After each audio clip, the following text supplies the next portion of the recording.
time, gentlemen, it is asked for your full cooperation and your full participation in shutting tonight's program down. To all my strong and striving Norteno raza, buenas noches. Gracias, mi raza. The indictment centers on the 7 attempted murders that took place within the Monterey County Jail. My understanding is yesterday and today they were moved to federal custody, and where exactly the feds have them, I don't know. 14 members of the Nuestra Familia Salinas Norteno enterprise taken out from Monterey County, an area they considered a stronghold for the gang, according to a federal indictment released Thursday. Their alleged crime spree took place in 2012 and 2013. The indictment claims the men engaged in racketeering for the purpose of preserving the power, territory, reputation, and profits of their gang. Outside of jail, they committed robbery and drug dealing. But once inside jail, they didn't stop looking to expand their influence.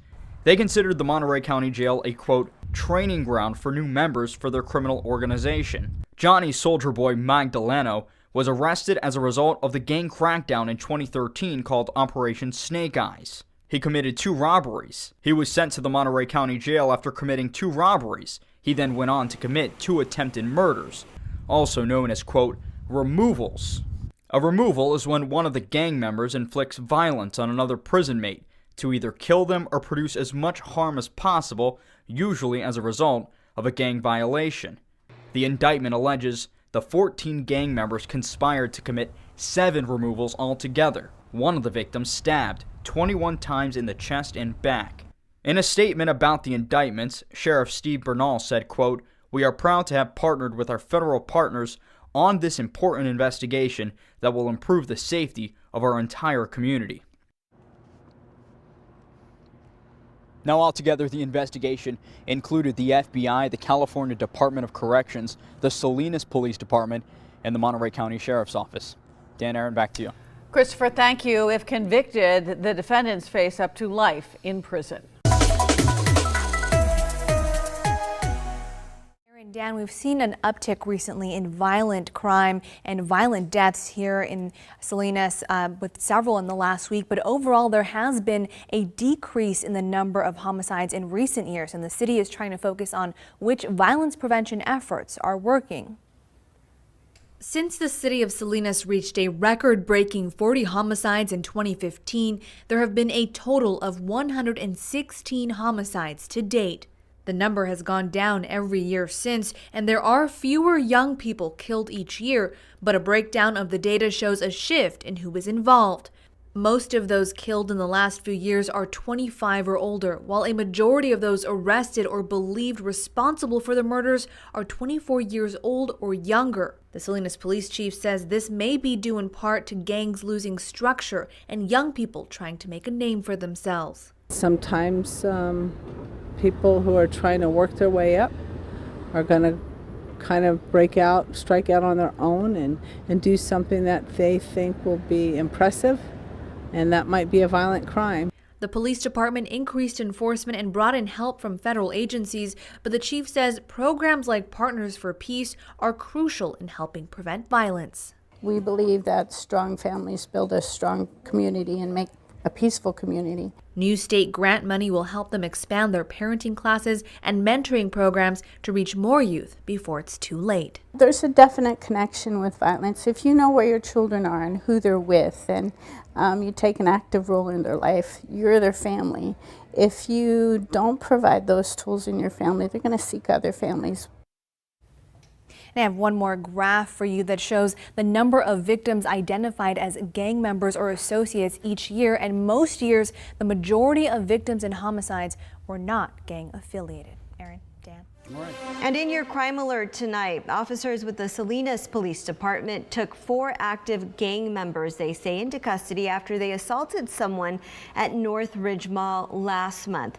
Search warrants were served for these suspects, including 27-year-old Bertine Medrano, along with 3 other teens. They all face robbery and gang enhancement charges. Those suspects are now being housed at the Monterey County Jail, those teens at Juvenile Hall. Stay with us. We'll be right back. New at 11, an exclusive look tonight at Salinas Police in action and an up-close look at its relatively new Violence Suppression Task Force. Tonight, Action News reporter Felix Cortez rode along with the team as they tried to make the streets safer.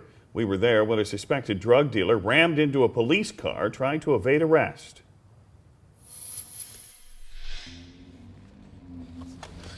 All right, you guys ready? Action News was doing a ride-along with Salinas' Violence Suppression Task Force when things got violent. Yeah, I got a vehicle trying to run from me. Just crashed into me. RICO at John and worked. It should have been a routine traffic stop for loud music and not wearing a seatbelt, but this driver decided to flee, pulling into this RICO and ramming our police unit. And you can see gas pumps falling like dominoes as the driver backs into them. Get your hands up, dude! Get your hands up! Now, get on the ground! Get on the ground! Right in front of the RICO at John. Right in front of the... Hands all the way out. All the way out. Do not move. Do not move. Do not move. Do you understand me? Why that person decided to flee or wanted to flee, the answer in that car somewhere. Police found bullets, a gun holster, and lots of drugs. Heroin, cocaine, meth. Correct. That's a great stop. And that's why we're out here. That's why we have a proactive unit. Sometimes the guys on patrol, they don't have the time to make the everyday stops that result in seizures like this. We got a bunch of drugs off the streets as of now, and someone that showed a propensity of violence. So I got him in handcuffs. Keep the units coming, code 3. Arrested was 29-year-old Alex Llamas, a known gang member and currently out on bail on charges of drug dealing and gun possession. Now facing more charges of dealing drugs and resisting arrest. Llamas, the poster child for Salinas' Violence Suppression Task Force, a special unit cracking down on gangs, drugs, and guns. Why do you go back, bro? That's what I don't understand. You put your life on the line for us every day. This is just an example that something that could have turned terribly wrong. Luckily, it didn't. Lots of situations do turn terribly wrong, unfortunately. With increased staffing levels, Salinas police were able to bring back a gang and drug task force. Thursday night, they also stopped a speeder and did a parole check on this driver. Since hitting the streets last year, crime is down, and so are the number of murders. Just 3 so far this year. When we make Salinas safer, it in whole makes the community safer, or the county safer, because like you said, those guys might go to Monterey and drink and just see a crime of opportunity. And Thursday, one more suspected gangster and drug dealer was taken off the streets. In Salinas, Felix Cortez, KSBW, Action News 8.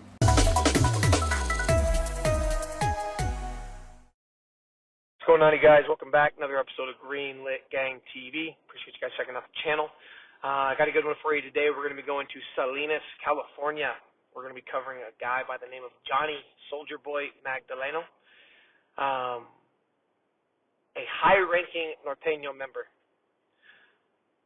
He was about that life. He was putting in his work. He'd been putting in his work.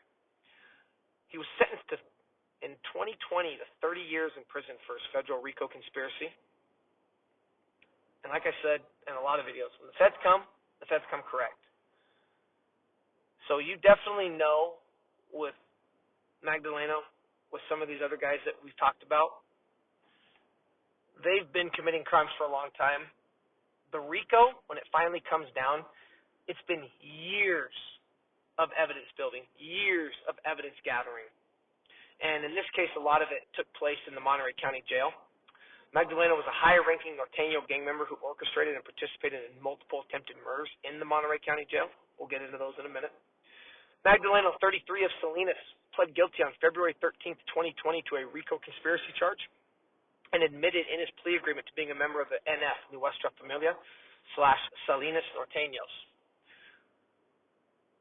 known legally as an enterprise. The enterprise consisted of members and associates of the NF prison gang as well as the Norteno street gangs in Salinas and the surrounding areas.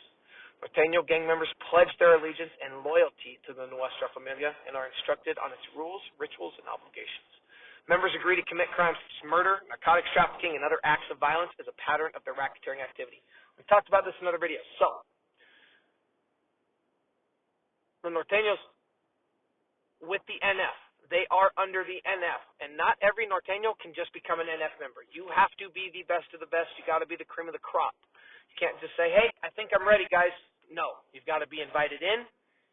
They treat it, obviously, in corporate America, you don't have the violence, right? But it's like corporate America. The best of the best. The cream is going to rise to the top. You've got to have like a type A personality.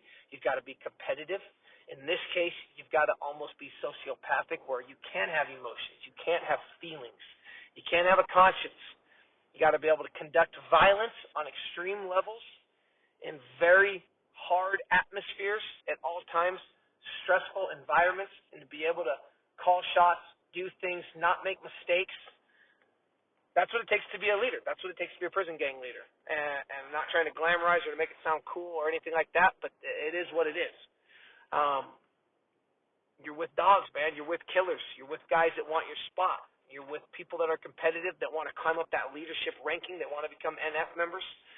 And you got to go through people like Johnny Magdaleno, a.k.a. Soldier Boy. That was his handle. Gang rules and discipline are maintained by threatening and assaulting those individuals who violate the rules or pose a threat to the organization. Inside prisons and local jails, all members and associates of Nuestra Familia and the Norteños work together to maintain the structure and follow the rules of the enterprise. Now, with the Norteños, we've talked about it. 14 bonds. These are strict rules, strict guidelines. You are going to give your life to the gang. That comes number one. There's nothing before. There's nothing after. It is in the moment. You're going to do what we need you to do. If you're not going to do it, we're going to punish you or we're going to kill you. Someone like Johnny Magdaleno believed that into his soul, and he was going to back up and punish anybody that wasn't as down or as committed to this as he was. Johnny Soldier Boy Magdaleno admitted that during the RICO conspiracy period, he was a high-ranking member of the Norteños group called La Casa. In that role, he had the power, authority, and responsibility to authorize removals in the Monterey County Jail, and boy, did he authorize some removals. Magdaleno admitted that while in custody at the Monterey County Jail, he had committed the following removals. On December 2nd, 2012, Magdaleno orchestrated and directly participated in the removal of an inmate referred to as Victim 1 by stabbing Victim 1 in the chest and back over 20 times. Now, this is really important. I loved reading this because it gives you an insight. Immediately thereafter, two bombers punched and kicked the victim to inflict maximum damage and allowed Magdaleno to escape from being caught with the stabbing weapon by the guard. So, the bomber's going to come in, they're going to cause a distraction. The real guy that just did the most amount of violence that might have killed the guy, he's already gone. You don't even see him. He's the leader. Everybody knows who did it. Of course, no one's going to say anything. And then these two soldiers are going to come in, punch, kick, right? But the guy's got 20 stab wounds. These guys don't have knives on them. You know, it's meant as a distraction. They're going to get the leader out of there. It's all about protecting the leader. The Norteños are a tight-knit group. They run things like a paramilitary structure, especially in the NF, especially when you're dealing with high-ranking members. It's no joke. On February 25th, 2013, he orchestrated another removal for Victim 2 by first giving marijuana to the victim so that he would let his guard down, then stabbing the victim in the head with a shank made from an electrical outlet plate sharpened into a stabbing instrument. 3 bombers then punched and kicked the victim to allow Magdaleno to take the shank away. He disposed of the shank and returned to join the bombers in beating Victim 2. That's crazy. Stabbed him, got out of there, came back, continued doing what he was doing. Not even 2 months later, or no, about 2 months later, April 29th, 2013, Magdaleno orchestrated the removal of Victim 3 by falsely assuring him that he would not be harmed if he returned to his housing pod and by directing others also to assure the victim of his safety. During the ensuing removal, Victim 3 was stabbed in the head several times by a hitter using a metal shank and punched and kicked by bombers to allow the hitter to dispose of the shank. So you're seeing how they operate. This is routine. Everybody knows their position. Everybody plays their role. It's how to be the most successful. Another one, April 14th, so a year later, Magdaleno orchestrated On November 13th, 2013, Magdaleno orchestrated the removal of another victim that resulted in the hitter stabbing that victim in the head, torso, and arms approximately 10 times. And then another 2 bombers come in, setting upon the victim, punching and kicking him. And then we go to April 14th, 2014. Magdaleno orchestrated and directly participated in the removal of victim in the Monterey County Jail main yard by stabbing the inmate in the head and thereafter joining two bombers and punching and kicking the victim. He furthermore admitted to overseeing and actively participating in narcotics distribution within the Monterey County Jail. He, along with 14 other Norteno gang members, were indicted by a federal grand jury on September 27, 2018. He gets indicted. Then he ends up pleading guilty February 13th, 2020.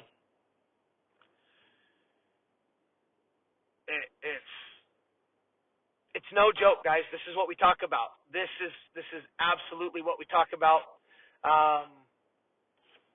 And it's things like this that you see what really goes on. Okay, you guys hear these stories, but man, seeing something like this, I read the one that really caught my eye was the victim that they said they promised him not to hurt him, and it just kind of goes, man, what kind of way to live is that? It really makes you question, is it all worth it? This is where I really like you guys to come in and comment down below, anybody that's lived that life, had families. I've never been in the gang, so wouldn't know, but know a lot of guys that have. And some that are doing well, some that are still locked up, some that are never coming home, some that are still involved to this day. And to me, I see a lot of sadness. I see a lot of families ripped apart. But, yeah, I mean, it is what it is. You know, Magdaleno, for his part, pleads guilty, gets sentenced to 30 years. The guy was a shot caller. The guy had been undercover. You know, I've seen operations that were going after him. You saw some of the news clippings, Operation Snake Eyes, and all these things. This guy was a career criminal, had definitely put in his work, and in his world, and in this gang world, in this gang structure, he's only going to move up through the ranks. This is a lot of work that he's put in. This is one of the more detailed cases where a leader, he was getting his hands dirty. He was stabbing these guys, hiding the shank, coming back, beating them up, calling shots. I mean, man, what a time to be a gang member. I mean, you better – I'm looking at this time frame. It's like, man, from the end of 2012 to 2014, 2015, you better really watch your step because these guys were not playing. And I read all these guys. Some of these guys, at the time I read this, 11 of them had been sentenced and caught up in the RICO charge. Any lowest term was 7 years, all the way up to you see Magdaleno getting 30 years in prison. A lot of them got 10 years, 150 months, stuff like that. So, man, to me, though, if you're going to go in, I respect the fact of going all in, right? You can't be half in, half out. I feel like that's what's going to get you hurt. I feel like that's what's going to get you stabbed and removed. I'm going all in. If I was doing something like that, I'm going all in. Obviously, it's going to mean more jail time, more prison time, but if it keeps me safe, if it keeps me from getting attacked, probably going to go that route. But anyway, there you guys have it. Johnny, Soldier Boy, Magdaleno, Salinas, California, high-ranking Norteno gang member. Very interesting story. Appreciate the love. Thank you, guys. Bye.